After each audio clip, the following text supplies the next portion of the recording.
organic, unpredictable, unknown, lovely, beautiful, a sense of fulfillment. This is part of the pleasures of life and not the chores of life. Coming up on Daily Iowan TV, we'll show you how Facebook is affecting organ donor registration. And we'll tell you how to stay healthy this summer in the blazing heat. And in sports, Nate Kading has been in the NFL for 9 years, but find out why he still calls Iowa City his home. That's coming up right here on Daily Iowan TV. I'm Tom Brokaw. For more than 100 years now, the University of Iowa community has been waking up to the Daily Iowan. Today, it's the largest newsroom in eastern Iowa. And now you can see the news every night on Daily Iowan TV and get it anytime worldwide at dailyiowan.com.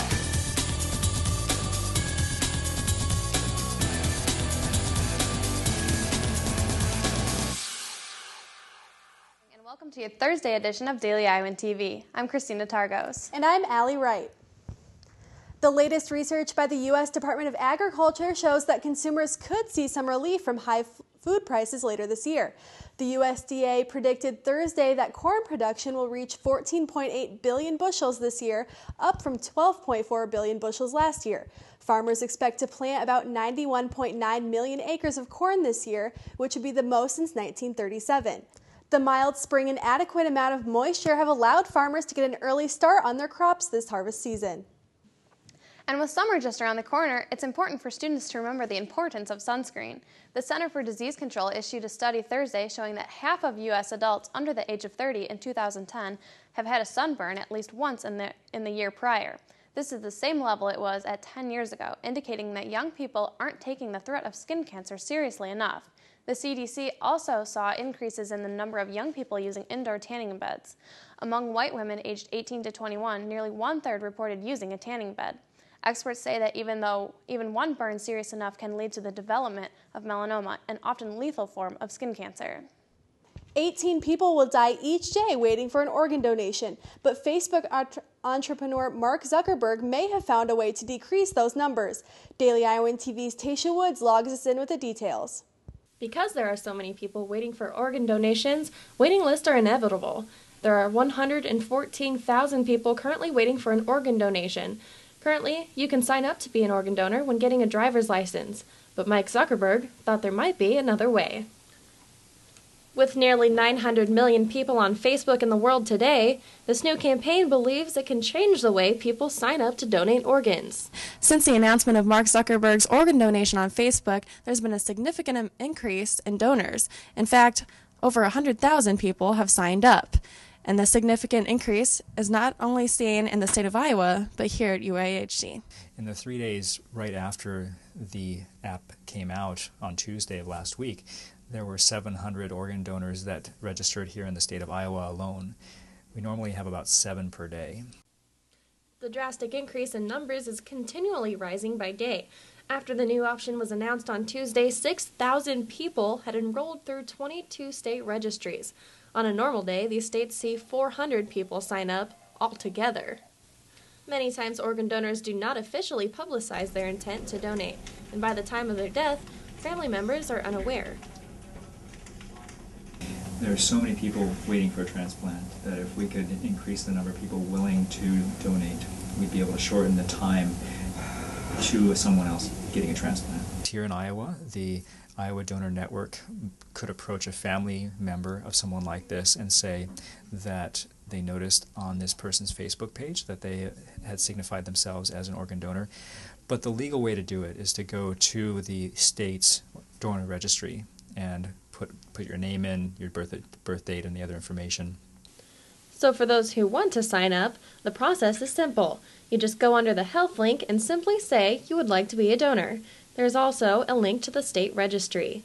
And so for thousands of patients who are waiting for a match, there may be a little more hope. Tasha Woods, Daily Iowan TV. Still much more to come on Daily Iowan TV. Find out what students on campus are looking forward to in sports for the next school year. But first, let's check in with Daily Iowan TV's Tasha Woods for a look at your weekend weather. Thanks, Allie. And with the end of finals brings some decent weather Friday morning with high of 62. Expect 77 with mostly sunny skies in the afternoon, and there's a 40% chance of thunderstorms come evening. However, the 71-degree weather on Saturday will be great for graduation, and this beautiful weather will hopefully be back on Sunday. We'll see a significant rise in temperatures Monday through Thursday, with the highest reaching 82 on Wednesday. The partly cloudy skies might shield the sun for some of the day, but it's overall a pretty nice week ahead. Back to you. And now for a look beyond Iowa. At least 55 people were killed Thursday in a car bombing in Syria's capital city of Damascus. An additional 370 people were injured from the twin suicide car bomb attack that occurred outside of a military intelligence building. This marked the deadliest attack in the country since the uprising began 14 months ago. Republican presidential candidate Mitt Romney issued an apology Thursday to high school classmates who he may have offended with his hijinks and pranks in high school, and said that he didn't know that some of them were gay. An article published by the Washington Post described how Romney held down one of his classmates and cut off his hair at their prestigious boarding school in suburban Detroit. The Post suggested that Romney was bullying his classmate because the classmate was gay. This comes one day after President Barack Obama announced that he supports gay marriage. Romney opposes gay marriage. And the only thing between the Minnesota Vikings and a new $975 million arena is the governor's signature. The Minnesota State Senate voted 36-30 Thursday to approve the new facility, which relies heavily on public funding. 49% of the project will be funded by the team, and the rest of the funding will come from the state and the city of Minneapolis. Minnesota Governor Mark Dayton is expected to sign the bill. And now Daily Iowan TV Sports' Chelsea Byrne is here for a look at Hawkeye sports.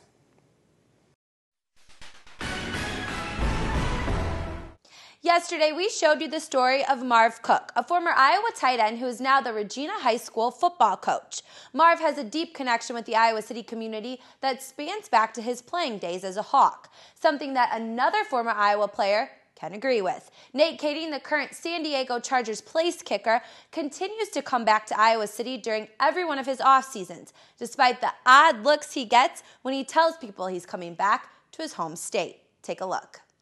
You're going back to Iowa in January. Explain to me again why you're doing that. I think you haven't seen a lot of the country now being able to travel with the NFL and everything. Some of the positives of this area that a lot of people that are from here don't really appreciate is that you have, with it being a university town, you have that sort of cosmopolitan feel, and you get a lot of you have a lot of the good restaurants, a lot of the good theater, nightlife. There's a very educated, sort of liberal feel to this place, and it's very accessible also. So you have that sort of big city feel, but that sort of small town accessibility.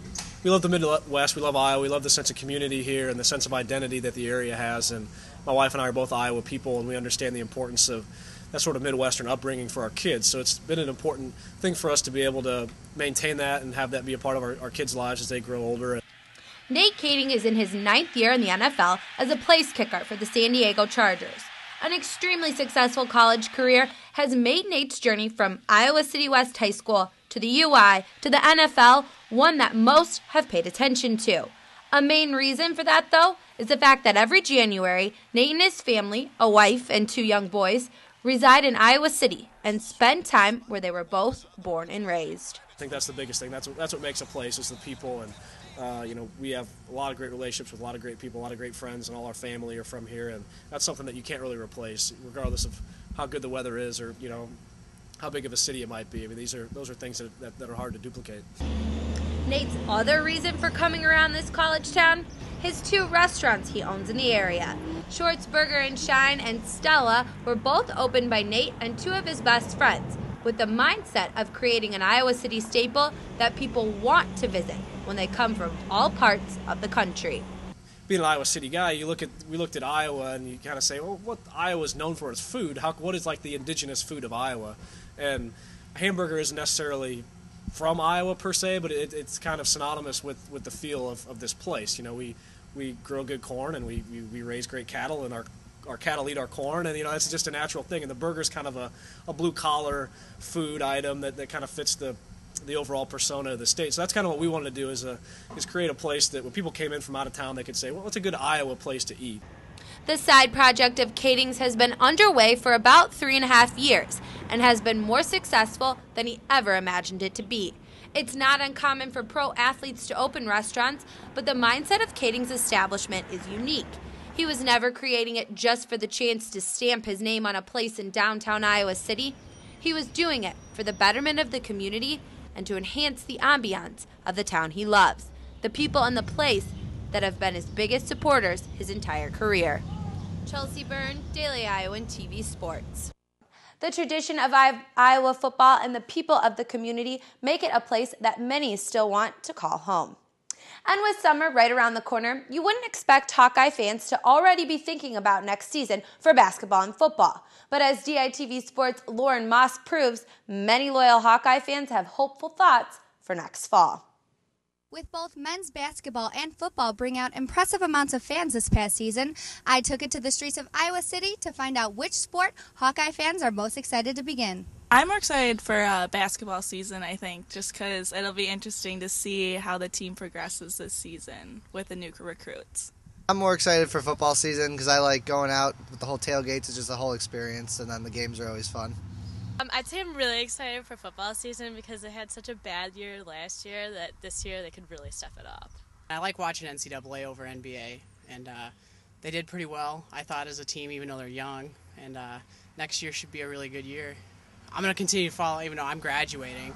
I plan to come back and watch some of the games. More excited for the basketball season because the great new recruits we have coming in and the great season we're going to have coming up this year. I mean, obviously football, just because it's more of an Iowa spirited event, and I get into it. I wear some weird clothes. It's more tailgating aspect, a lot more things to do, like painting my face, a lot of Hawkeye tattoos on my cheek, waking up with them the following morning. As for the basketball season, I haven't really gotten into that. I mean, just we're not that spirited in the basketball, so I'll just say football. It's pretty great. So it seems that Hawkeye fans are excited for both football and basketball. It will be interesting to see just exactly what happens next season for both those men's sports. Christina and Allie, back to you guys. And only with Daily Iowan TV can you get a sneak peek at Friday's pages of the Daily Iowan. Read about an apparent bias and political affiliation of UI staff members. And get the scoop on a local high school internship program giving high schoolers real-world experience. That's your latest edition of Daily Iowan TV. Be sure to check us out on June 3rd for our summer coverage and visit us anytime online at dailyiowan.com. Thanks for watching and have a great night.